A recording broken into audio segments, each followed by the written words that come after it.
Good morning student. Hindi के online classes में आज हम पढ़ेंगे हिंदी वसंत में पाठ 15 नीलकंठ। सभी जानते हैं कि नीलकंठ एक बर्ड का नाम है जो नीले रंग का रहता है और अधिकतर वो गांव में और या सुनसान या जंगल जैसी जगहों में पाया जाता है। लेकिन इस लेसन में नीलकंठ वो वाला नीलकंठ नहीं है जिसके बारे में हम जिक्र कर रहे हैं, बल्कि नीलकंठ एक मोर की कहानी है और इस कहानी की लेखिका है महादेवी वर्मा। उन्हें जो है प्रकृति से और पशुओं से बहुत प्रेम रहता है और उनके घर में एक अच्छा खासा चिड़ियाघर जैसा माहौल रहता है। बहुत से पशु पक्षी वो पालती हैं और बहुत ही मार्मिक, रोचक और करुणा से भरा हुआ ये लेसन है। इसे हम पढ़ेंगे। चलिए पढ़ते हैं। उस दिन एक अतिथि को स्टेशन पहुंचाकर मैं लौट रही थी कि चिड़ियों और खरगोशों की दुकान का ध्यान आ गया और मैंने ड्राइवर को उसकी ओर चलने का आदेश दिया। तो लेखिका जो है अपने बारे में बता रही है। अतिथि मतलब होता है मेहमान को स्टेशन पहुंचाकर, और वो ऐसी जगह जाती हैं जहाँ पर पशु पक्षी बिकते हैं। बड़े मियाँ चिड़िया वाली की दुकान के निकट पहुंचते ही उन्होंने सड़क पर आकर ड्राइवर को रुकने का संकेत दिया। मेरे कोई प्रश्न करने के पहले ही उन्होंने कहना आरंभ किया, सलाम गुरुजी। पिछली बार आने पर आपने मोर के बच्चों के लिए पूछा था। शंकरगढ़ से एक चिड़ीमार 2 मोर के बच्चे पकड़ लाया है। एक मोर है, एक मोरनी, आप पाल लें। मोर के पंजों से दवा बनती है, सो ऐसे ही लोग खरीदने आए थे। आखिर मेरे सीने में भी तो इंसान का दिल है। मारने के लिए ऐसी मासूम चिड़ियों को कैसे दूं? टालने के लिए मैंने कह दिया, गुरुजी ने मंगवाए हैं। वैसे यह कमबख्त रोजगार ही खराब है, बस पकड़ो पकड़ो, मारो मारो। तो वो कोई भी दुकानदार होता है, उसको बात करने का तरीका जब अच्छा होगा तभी वो अपने ग्राहकों को आकर्षित करेगा। तो वो भी अपने जो लेखिका है उनको आकर्षित करने के लिए दुनिया भर की बात बोलता है और बताता है कि ये मोर है और चिड़ीमार मतलब जो चिड़िया पकड़ने वाले रहते हैं वो लेके आते हैं। तो ऐसे कई लोग इसको खरीदने आए थे जो मोर के पंजों से दवा बनाते हैं, लेकिन मैं दयालु आदमी है इसलिए उन्हें नहीं दिया। बड़े मियाँ के भाषण के तूफान मेल के लिए कोई निश्चित स्टेशन नहीं है। सुनने वाला थककर जहाँ रोक दे वहीं स्टेशन मान लिया जाता है। इस तथ्य से परिचित होने के कारण ही मैंने बीच में उन्हें रोककर पूछा, मोर के बच्चे हैं कहाँ? बड़े मियाँ के हाथ के संकेत का अनुसरण करते हुए मेरी दृष्टि एक तार के छोटे से पिंजड़े पर तक पहुंची जिसमें तीतरों के समान 2 बच्चे बैठे थे। पिंजड़ा इतना संकीर्ण था कि वह पक्षी शावक जाली के गोल फ्रेम में किसी जड़े चित्र जैसे लग रहे थे। तो इतने छोटे थे कि वो तीतर भी एक प्रकार का पक्षी होता है। तो वो दोनों बिल्कुल ऐसा लग रहा था जैसे कोई गोल फ्रेम में किसी पिक्चर को फिट कर दिए हैं, और वो मोर जैसे क्लियर समझ में नहीं आ रहे थे क्योंकि वो बच्चे थे।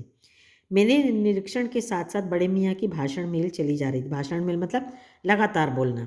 ईमान कसम गुरुजी, चिड़ीमार ने मुझसे इस मोर के जोड़े के नगद 20 रुपये लिए हैं। अब ये कहानी भी काफ़ी पुरानी है।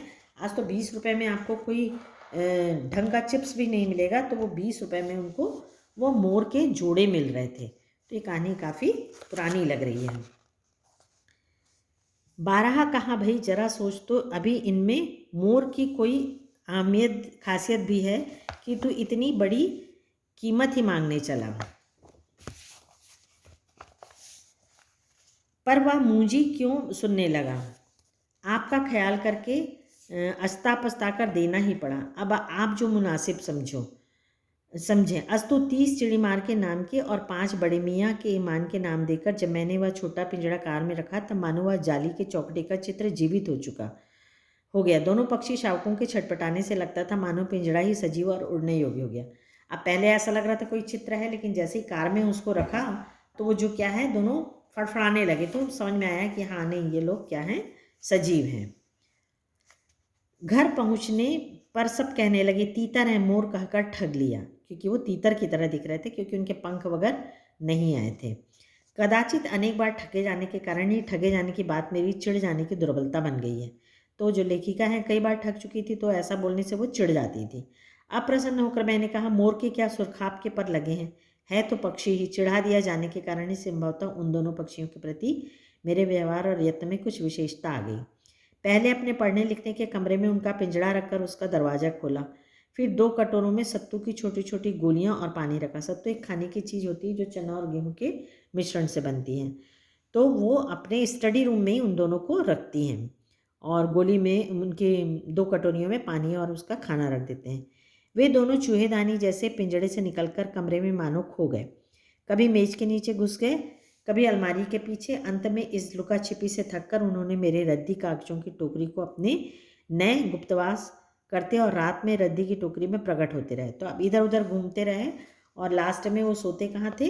रद्दी की टोकरी, मतलब डस्टबिन में, जहाँ उनके फालतू कागज रहते थे। उन्होंने मेरे रद्दी कागजों की टोकरी को अपने नए बसेरे का गौरव प्रदान करता रहा। 2-4 दिन में इसी प्रकार दिन में इधर उधर गुप्तवास करते और रात में रद्दी की टोकरी में प्रकट होते।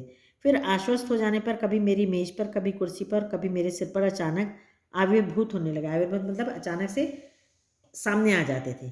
खिड़कियों में तो जाली लगी थी पर दरवाज़ा मुझे निरंतर बंद रखना पड़ता था। खुला रखने पर चित्रा, मेरी बिल्ली, इन नवागंतुकों का पता लगा सकती थी। नवागंतुक मतलब नया मेहमान।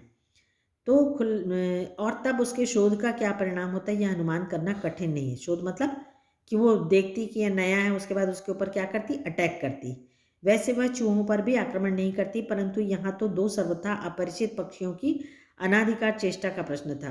तो बिल्ली और चूहों की जब दुश्मनी बहुत पुरानी है, लेकिन वो उनको भी नहीं मारती थी, लेकिन नए पक्षी को देख के वो अटैक कर सकती थी, इसलिए दरवाज़ा बंद रखती थी। और ये दोनों ऐरे गहरे मेरी मेज को अपना सिंहासन बना ले, यह स्थिति चित्रा जैसे अभिमानी मार्जारी के लिए ऐसा ही कह जाएगी। तो जो बिल्ली से लेखिका डरती है कि वो दोनों को देखकर कि उनकी लेखिका के टेबल में बैठे हैं, उन पे अटैक कर सकती थी, इसलिए दरवाज़ा बंद रखती।